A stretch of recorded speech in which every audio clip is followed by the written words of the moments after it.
Welcome to citizen force news. బంగారం కొనొద్దు, petrol diesel వినియోగం తగ్గించాలి, ఎలక్ట్రిక్ వాహనాలను వాడాలి, వర్క్ ఫ్రం హోమ్ చేయండి, విదేశీ పర్యటనలొద్దు, స్వదేశంలో పర్యటించండి, వంట నూనెల వాడకం తగ్గించండి, రసాయన ఎరువుల వినియోగంలో నియంత్రణ పాటించండి, సోలార్ వైపు మళ్ళండి, స్వదేశీ ఉత్పత్తులను కొనండి, వేడుకలకు ఖర్చు తగ్గించండి, పొదుపు పాటించండి. నవభారత నిర్మాణానికి దేశ ప్రజలందరూ 10 సూత్రాలను పాటించాలని ప్రధాని మోదీ పిలుపునిచ్చారు. భారతదేశం నేడు ప్రపంచ వేదికపై ఒక శక్తివంతమైన దేశంగా ఎదిగే క్రమంలో ఉంది. ఈ ప్రయాణంలో కేవలం ప్రభుత్వం మాత్రమే కాకుండా ప్రతి పౌరుడు భాగస్వామి కావాలని ప్రధానమంత్రి నరేంద్ర మోదీ ఆకాంక్షిస్తున్నారు. అందులో భాగంగానే దేశ ఆర్థిక వ్యవస్థను పటిష్టం చేయడానికి, పర్యావరణాన్ని రక్షించడానికి, సమాజంలో క్రమశిక్షణను పెంచడానికి ఆయన 10 సూచనలను ప్రజల ముందుకు తీసుకువచ్చారు. ఇవి కేవలం సలహాలు మాత్రమే కావు, రేపటి సుసంపన్నమైన భారతదేశానికి వేయాల్సిన బలమైన పునాదులు. హైదరాబాద్ వేదికగా ఆయన చేసిన సూచనలను విశ్లేషించుకుందాం.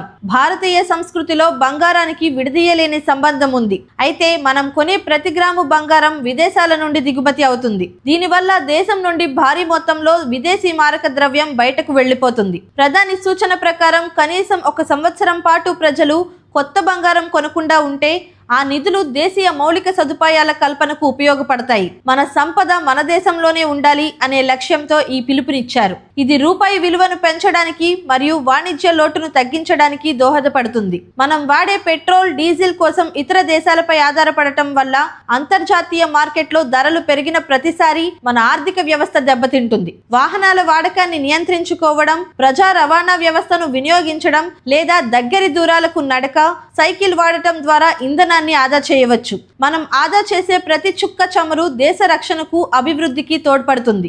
భవిష్యత్తు అంతా హరిత ఇంధనానిదే. పెట్రోల్ వాహనాల వల్ల వెలువడే కార్బన్ ఉద్గారాలు పర్యావరణాన్ని దెబ్బతీస్తున్నాయి. దీనికి పరిష్కారంగా ఎలక్ట్రిక్ వాహనాలను ప్రోత్సహించాలని ప్రధాని కోరారు.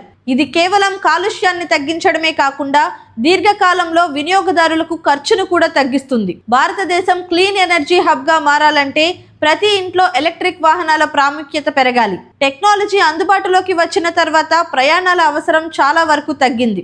ఆఫీసులకు వెళ్లడం వల్ల ట్రాఫిక్ సమస్యలు, సమయం వృధా మరియు ఇంధన వినియోగం పెరుగుతాయి. అందుకే సాధ్యమైన పనులను ఇంటి నుంచే చేసుకోవడం, సమావేశాలను వర్చువల్ పద్ధతిలో నిర్వహించడం శ్రేయస్కరం. దీనివల్ల ఉద్యోగులలో పని ఒత్తిడి తగ్గడమే కాకుండా కుటుంబంతో గడపడానికి నాణ్యమైన సమయం లభిస్తుంది. మనం సరదా కోసం లక్షల రూపాయలు వెచ్చించి విదేశాలకు వెళ్తుంటాం. కానీ మన దేశంలోనే ఎన్నో అద్భుతమైన చారిత్రక, ఆధ్యాత్మిక మరియు ప్రకృతి సిద్ధమైన పర్యాటక ప్రాంతాలు ఉన్నాయి. విదేశీ పర్యటనలు తగ్గించి మన దేశ పర్యాటక రంగంపై దృష్టి పెట్టాలి అని ప్రధాని సూచించడం వెనుక పెద్ద వ్యూహం ఉంది. మనం మన దేశంలో పర్యటించడం వల్ల స్థానిక ప్రజలకు ఉపాధి దొరుకుతుంది, హోటల్ రంగం అభివృద్ధి చెందుతుంది, దేశీయ ఆదాయం పెరుగుతుంది. మన దేశంలో వంట నూనెల దిగుమతులు చాలా ఎక్కువ. ఇది దేశ బడ్జెట్ పై భారాన్ని పెంచుతోంది. మరోవైపు నూనె వాడకం ఎక్కువగా ఉండటం వల్ల గుండె సంబంధిత వ్యాధులు పెరుగుతున్నాయి. నూనె వాడకాన్ని తగ్గించడం ద్వారా ఆరోగ్యంగా ఉండటమే కాకుండా దిగుమతులపై ఆధారపడటాన్ని తగ్గించవచ్చు. ఇది శారీరక, దేశ ఆర్థిక ఆరోగ్యానికి రెండింటికి మేలు చేస్తుంది.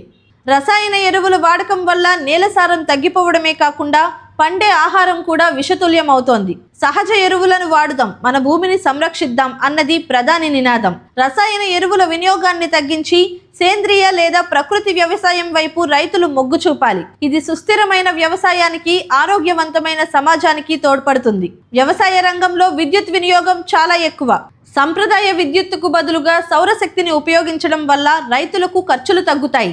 సోలార్ పంపు సెట్లు వాడటం వల్ల పగలు నిరంతరాయంగా నీటి సరఫరా లభిస్తుంది. ఇది పర్యావరణానికి మేలు చేయడమే కాకుండా విద్యుత్ గ్రిడ్ పై భారాన్ని తగ్గిస్తుంది. సౌరశక్తి స్వచ్ఛమైన శక్తి అనే బాటలో మనం పయనించాలి. మన దేశంలో తయారైన వస్తువులను కొనడం వల్ల మన దేశ నిపుణులకు, కార్మికులకు చేతి నిండా పని దొరుకుతుంది. వోకల్ ఫర్ లోకల్ అంటే కేవలం వస్తువులను కొనడమే కాదు, మన దేశ ప్రతిభను ప్రపంచానికి పరిచయం చేయడం. చిన్నపాటి సూది నుండి భారీ యంత్రాల వరకు మన దేశంలో తయారైన వాటికే మొదటి ప్రాధాన్యత ఇవ్వాలి. ఇది ఆత్మ నిర్భర్ భారత్ కలని సాకారం చేస్తుంది. సామాజిక హోదా కోసం, ఇతరులను మెప్పించడం కోసం అప్పులు చేసి ఆడంబరాలు చేయడం మానుకోవాలని ప్రధాని హితవు పలికారు. ముఖ్యంగా వివాహాలు, పండుగలు, ఇతర వేడుకల్లో అనవసర ఖర్చులను తగ్గించుకోవాలి. ఆ డబ్బును పొదుపు చేయడం వల్ల కుటుంబానికి ఆర్థిక భద్రత లభిస్తుంది. సామాజిక ఆడంబరాల కంటే బాధ్యతాయుతమైన పొదుపే దేశ ప్రగతికి అసలైన ఇంధనం. ప్రధాని మోదీ సూచించిన ఈ 10 అంశాలు మన దైనందిన జీవితంలో చిన్న మార్పులే కావచ్చు, కానీ 140 కోట్ల మంది ప్రజలు వీటిని పాటిస్తే దేశం ఊహించని రీతిలో అభివృద్ధి చెందుతుంది. దేశం కోసం, భవిష్యత్తు కోసం మనందరి బాధ్యత అనే మాటను మనసా వాచా కర్మనా పాటిస్తూ నవభారత నిర్మాణంలో మన వంతు పాత్ర పోషిద్దాం. మన చిన్న ప్రయత్నం మన దేశ గొప్ప విజయానికి నాంది కావాలి. ఈ వీడియోపై మీ అభిప్రాయాన్ని కామెంట్ చేయండి. మరిన్ని అప్డేట్స్ కోసం సిటిజన్ ఫోర్స్ న్యూస్ ఛానల్ను సబ్స్క్రైబ్ చేసుకోండి. అలాగే కొత్త వీడియో నోటిఫికేషన్ కోసం బెల్ ఐకాన్ను క్లిక్ చేయండి.